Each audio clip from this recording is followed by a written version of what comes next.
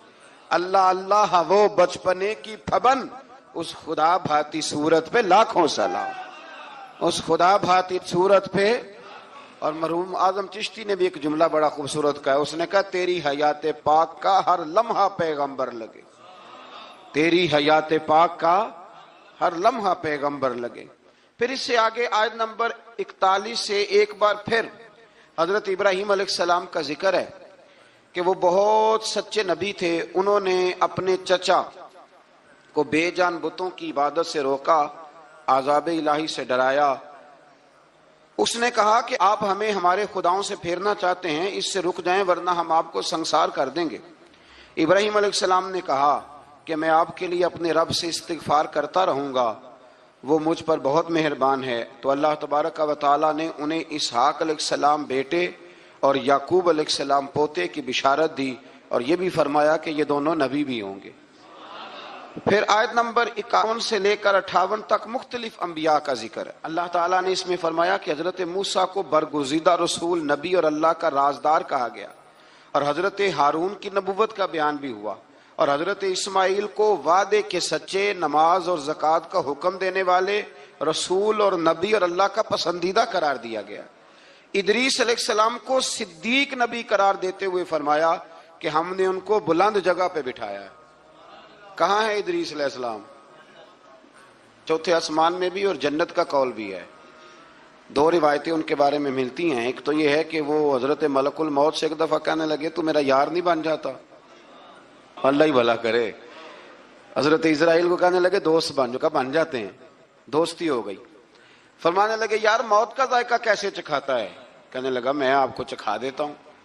آپ کو موت کا ذائقہ چکھایا اور دوبارہ پھر روح ڈال دی، آپ اٹھ کے بیٹھ گئے. کہنے لگے دوزخ تو دکھا، نے وہ بھی دکھا دی.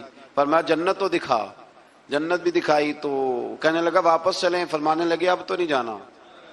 کیوں؟ فرمایا رب فرماتا ہے ہم فیہ خالدون، جو جنت میں آئے گا یہیں رہے گا.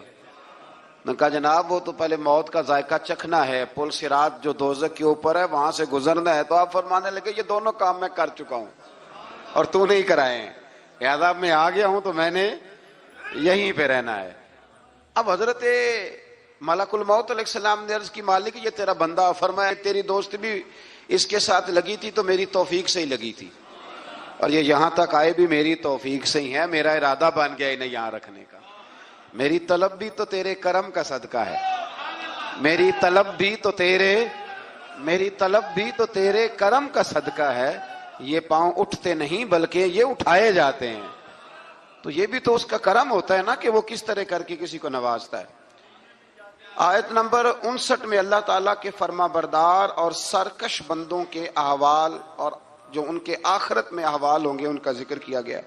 آیت نمبر 66 میں بتایا گیا ہے کہ منکرین آخرت حیات بعد الموت کے بارے میں ہمیشہ شک میں مبتلا رہے۔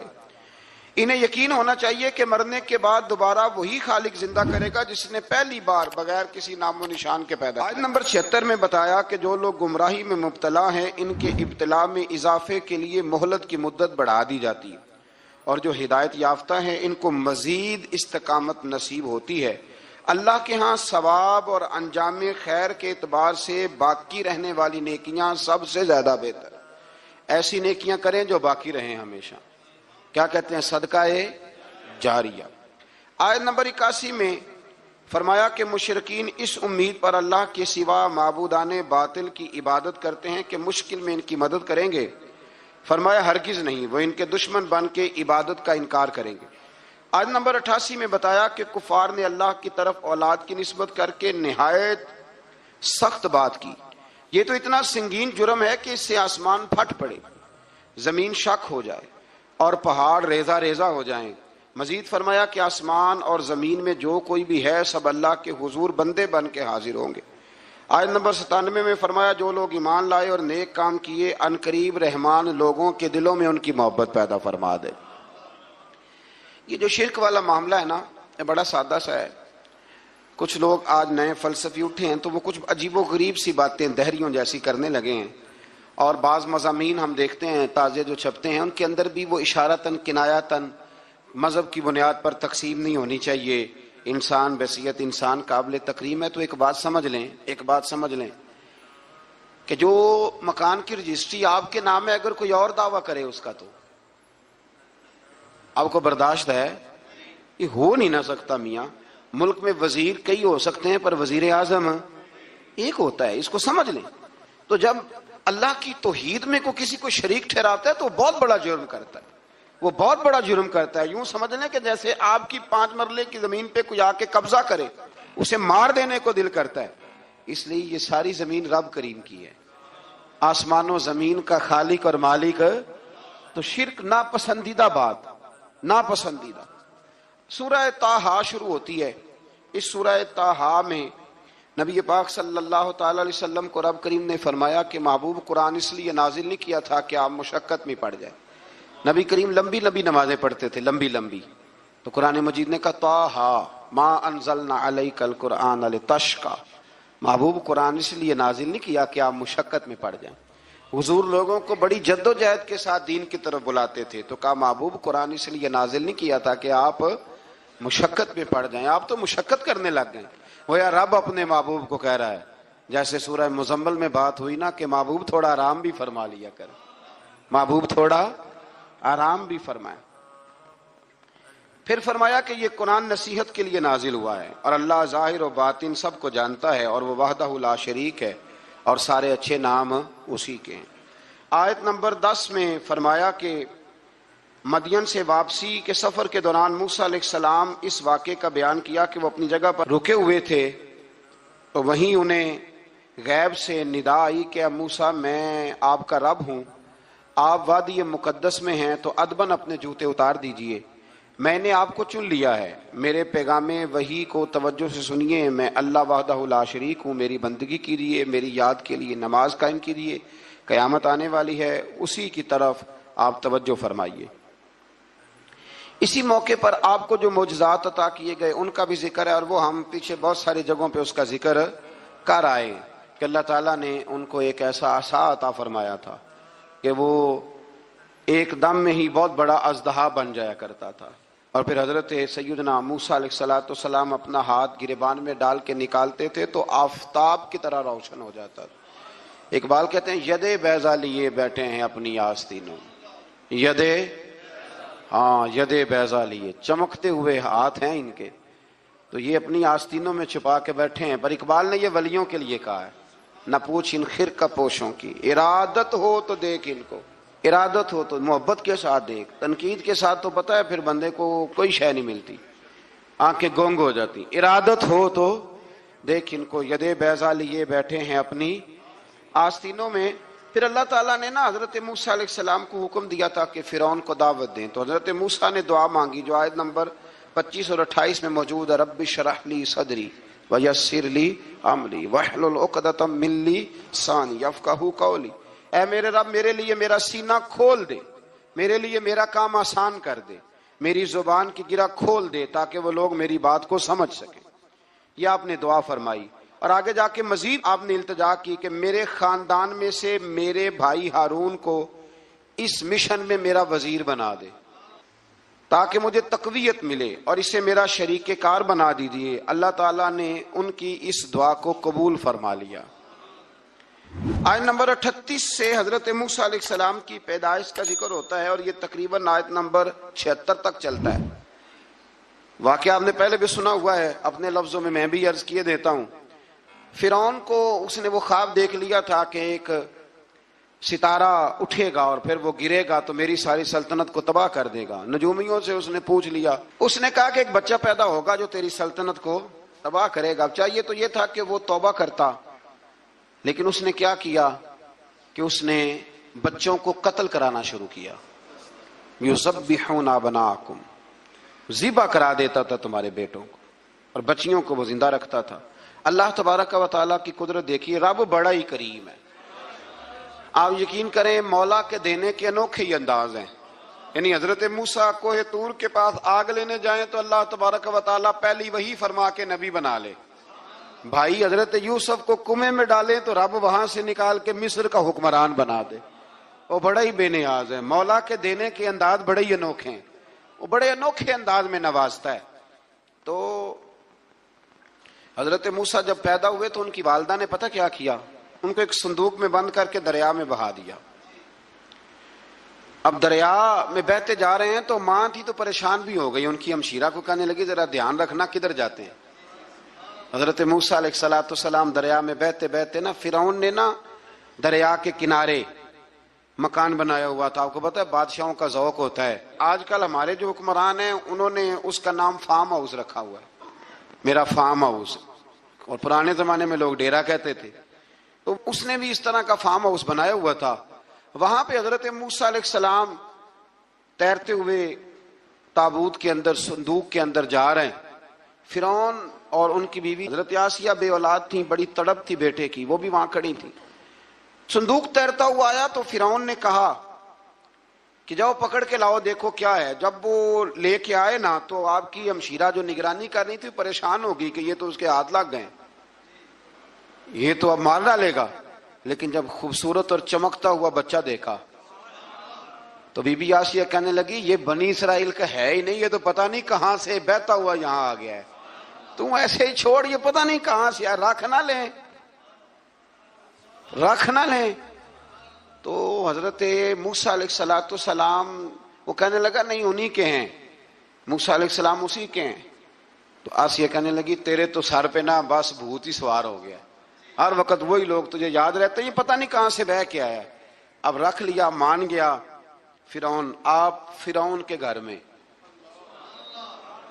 جو اس لیے بچے مروا رہا تھا کہ میری سلطنت حضرت موسیٰ پیدا نہ ہو جائیں، تو اسی کے گھر میں پرورش پانے لگے، اسی کے گھر میں۔ اب عورتیں منگائی گئیں دودھ پلانے کے لیے، تو حضرت موسیٰ علیہ السلام کسی بی بی کا دودھ نہیں پیتے، تو آپ کی ہمشیرہ نہ وہیں دائیں بائیں گھومتی رہتی۔ تو کہنے لگی جناب آسیہ سے کہ میں ایک بی بی کو جانتی ہوں، بڑی صاف ستھری ہے، مجھے امید ہے یہ بچہ اس کا دودھ پیے گا۔ تو فرعون کہنے لگا دوڑ کے لا، تو وہ اپنی والدہ کو لے کے آئیں تو حضرت موسیٰ نے فوراً دودھ پینا شروع کر دیا۔ فرعون کو پھر تھوڑا شک ہوا۔ ایک روایت یوں بھی لکھی ہے بعض لوگوں نے کہ فرعون ایک دن اٹھایا ہوا تھا حضرت موسیٰ کی ابھی تھوڑی سی عمر تھی، تو آپ نے اس کی داڑھی پکڑ کے تو ایک گھونسا دے مارا، جلالی تو شروع سے ہے نا۔ تو کہنے لگا آسیہ تو مان نہ مان یہ بچہ وہی ہے۔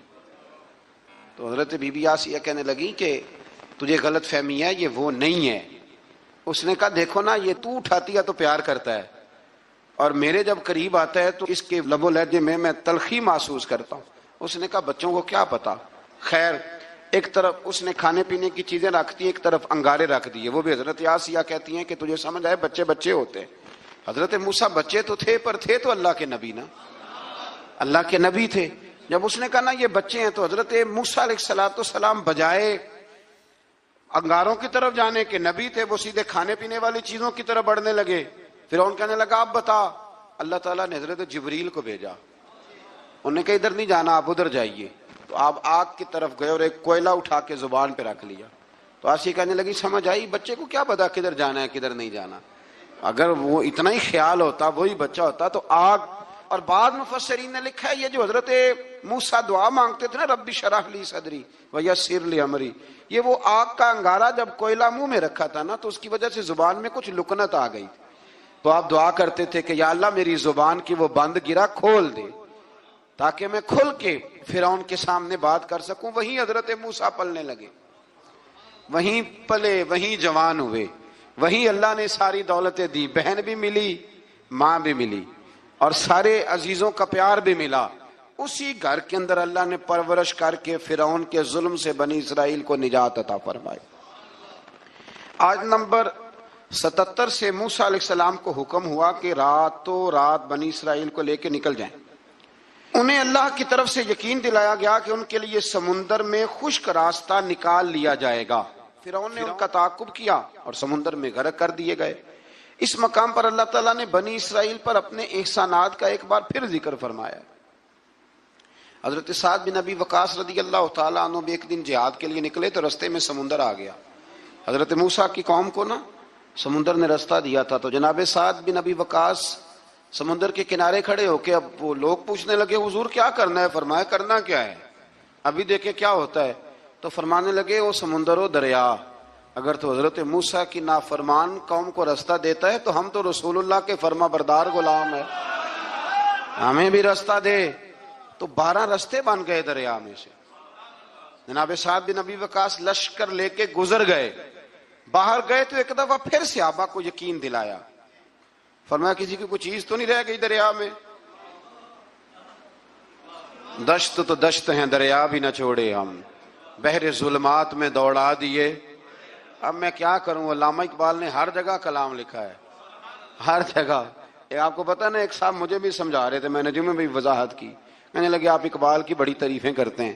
میں نے کہا مجبوری ہے، وہ کام ہی تعریفوں والے کرتے ہیں تو ہو جاتی ہیں، کیا کیا جائے، آمدام برسر مطلب. تو حضرت سعد بن ابی وقاص نے پوچھا کچھ رہ تو نہیں گیا؟ کہا جناب پیالہ رہ گیا میرا مٹی کا دریا میں. تو حضرت سعد بن ابی وقاص کہنے لگے کوئی مسئلہ نہیں، ہم رسول اللہ کے غلام ہیں. اور اس پر بڑی دلائل ہیں، وقت نہیں ہے آگے بڑھنا ہے. فرمایا او دریا او ہمارا پیالہ تو واپس کر دے. تو ایک لہر آئی تو پیالہ بھی کنارے پہ پھینک گئی. تو اللہ تعالیٰ نے حضرت موسیٰ علیہ السلام کو کی قوم کو وہاں سے نجات دی. آیت نمبر 85 سے سامری کا ذکر ہے. سامری ایک جادوگر تھا.